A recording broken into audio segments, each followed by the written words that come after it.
Hello प्यारे साथियों, आज हम अम्ल और सार में अंतर को समझेंगे और किसी भी यौगिक को देखकर चुटकियों में ये बताएंगे कि वो अम्ल या सार है। तो देखो, यदि हम अम्ल और सार की परिभाषा देखें तो अम्ल जल में अपघटित होकर हाइड्रोजन आयन देते हैं, जबकि सार जल में अपघटित होकर हाइड्रोक्साइड आयन देते हैं। तो देखो, यदि सबसे पहले हम अम्ल की बात करें कि यदि अम्ल होते हैं अर्थात वे यौगिक जिनमें शुरुआत में हाइड्रोजन दिख जाए, उन यौगिकों को अम्ल कहते हैं। हाइड्रोजन दिख जाए, शुरुआत में हाइड्रोजन दिख जाए, उन्हें अम्ल कहते हैं। देखो, हाइड्रोजन क्लोराइड में शुरुआत में हाइड्रोजन है, इसलिए क्या है, अम्ल है।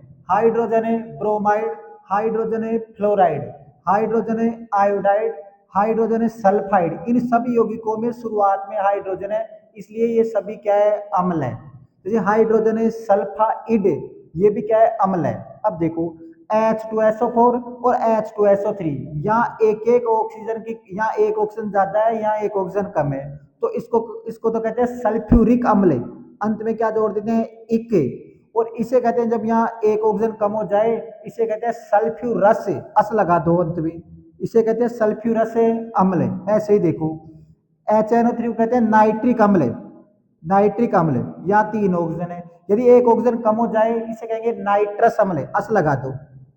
ऐसे ही देखो, H3PO4 इसे कहते हैं फास्फोरिक अम्ल।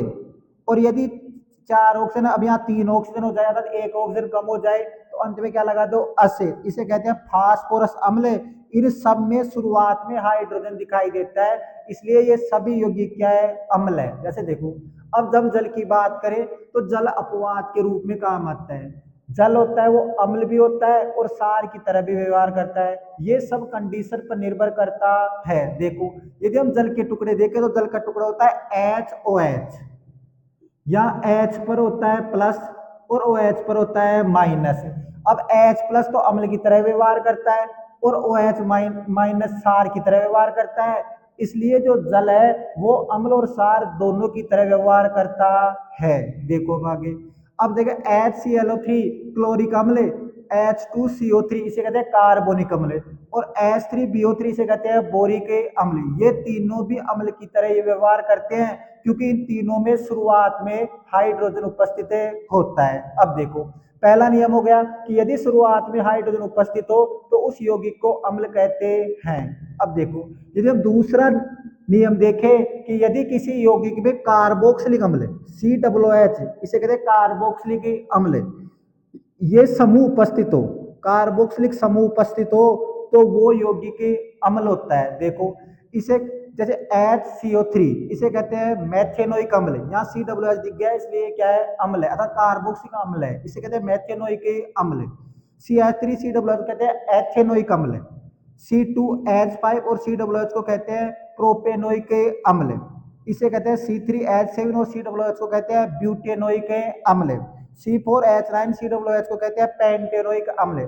ये सभी अम्ल की तरह व्यवहार करते हैं, क्योंकि इनमें सब में कार्बोक्सिलिक अम्ल उपस्थित होता है। अब देखो, हम जानते हैं कि CH3COOH को एसिटिक अम्ल भी कहते हैं, एसिटिक अम्ल, एसिटिक अम्ल।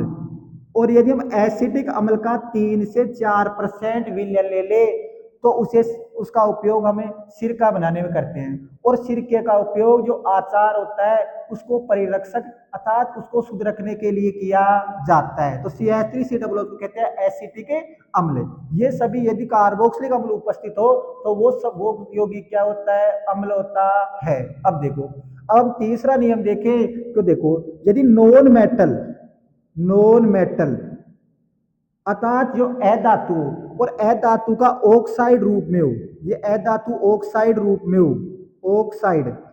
ऑक्साइड रूप में उपस्थित हो, तो वो यौगिक भी क्या होता है, अम्ल होता है। जैसे सिरू, जैसे कार्बन, सल्फर और नाइट्रोजन, ये तीनों नॉन मेटल अर्थात अधातु है, और ये तीनों इनमें ऑक्सीजन उपस्थित है, अर्थात ये ऑक्सीजन के फॉर्म में है, इसलिए ये कार्बन डाइऑक्साइड, सल्फर डाइऑक्साइड और नाइट्रोजन डाइऑक्साइड तीनों अम्ल की तरह कार्य करते हैं। अर्थात जब अधातु का ऑक्साइड उपस्थित हो तो वो अम्ल की तरह व्यवहार करता है। देखो, अब यदि हम सार की तरह देखें, क्योंकि हमने अम्ल में तीन नियम पढ़ लिए कि यदि यदि किसी यौगिक के शुरुआत में हाइड्रोजन उपस्थित हो तो वो अम्ल होता है, यदि किसी यौगिक में कार्बोक्सिलिक अम्ल उपस्थित हो तो वो भी अम्ल होता है, और यदि कोई भी यौगिक हो वो अधातु का ऑक्साइड रूप में हो तो वो अम्ल होता है। अब देखो, अब हम सार की बात करें तो सार की परिभाषा कहते हैं कि जो सार है वो जल में अपघटित होकर OH माइनस अर्थात हाइड्रोक्साइड आयन देते हैं। तो देखो, तो जैसे NaOH, यहाँ क्या है, हाइड्रोक्साइड आयन, तो सोडियम हाइड्रोक्साइड है वो सार होता है क्योंकि यहाँ हाइड्रोक्साइड आयन उपस्थित है। देखो, KOH को कहते हैं पोटेशियम हाइड्रोक्साइड, यहाँ भी OH उपस्थित है तो ये सार की तरह व्यवहार करता है। लिथियम हाइड्रोक्साइड, यहाँ भी OH उपस्थित है इसलिए ये सार की तरह व्यवहार करता है। कैल्शियम हाइड्रोक्साइड, यहाँ भी हाइड्रोक्साइड है इसलिए ये भी सार होता है। मैग्नीशियम हाइड्रोक्साइड, यहाँ OH होता है, ये भी सार की तरह व्यवहार करता है। एल्यूमिनियम हाइड्रोक्साइड और सीजियम हाइड्रोक्साइड, यहाँ दोनों में हाइड्रोक्साइड उपस्थित है, अतः ये दोनों सार की तरह व्यवहार करते हैं। अब देखो, अमोनियम हाइड्रोक्साइड और जिंक हाइड्रोक्साइड, इनमें भी हाइड्रोक्साइड उपस्थित है, और जिसमें हाइड्रोक्साइड उपस्थित हो वो सार की तरह व्यवहार करते हैं। तो देखो, जब किसी भी यौगिक में OH माइनस अर्थात हाइड्रोक्साइड आयन उपस्थित हो तो वो यौगिक सार की तरह व्यवहार करता है। अब यदि हम इसमें दूसरा नियम देखें कि इसमें जो मेटल होता है अर्थात धातु का ऑक्साइड हो, अर्थात धातु ऑक्साइड रूप में हो, ऑक्साइड